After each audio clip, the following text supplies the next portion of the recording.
Jonno here from J&A Down Under. Today we're going to look at the inverter that we're going to put in our NPS truck and also the 240 volt mains that we're going to also install into that truck. So without any further ado, let's get into it and have a look at what we've done. So here's the board that we've come up with to fit into our truck. Firstly, I just want to emphasise the fact that any 240 volt work must be carried out by a licensed electrician. So let's have a look and see what we've done.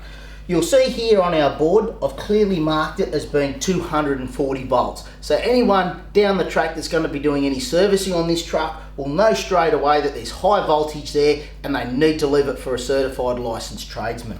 Firstly, the 240 watts will come in and it'll power this first. Now this power bank of power points here will not be powered by the inverter when it's switched on. Why, you ask?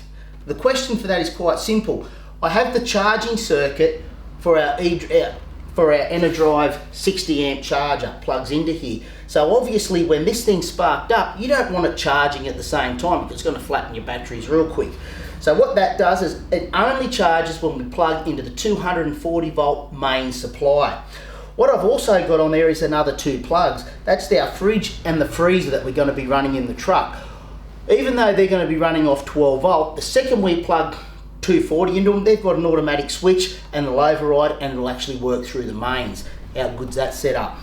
So what actually happens here? Well, with the Enerdrive ePower inverter, it's quite unique to others. This fella actually has an inverter with an AC transfer switch. What does that mean? Well, that means if we're happily sailing along with inverted power off the battery and we plug the mains pressure in, the mains power in, the mains will automatically take over from the inverter without having to use a transfer switch. It's automatic. How good is that? So when we get to the commissioning stage, we're going to test that and just see how good that feature really is.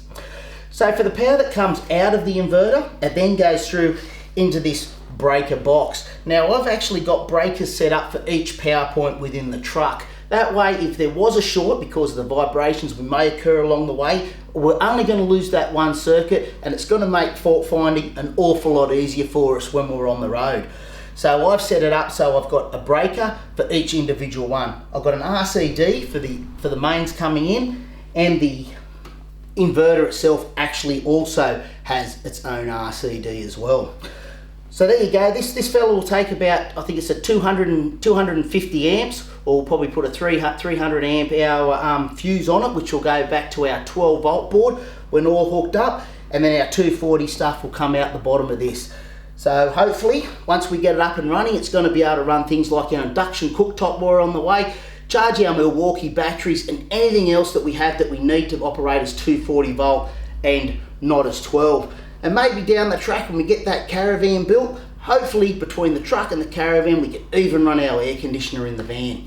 Anyway, let's see what happens coming up in the following weeks when we get all these boards commissioned as one, and hopefully it all works and the dream comes to life.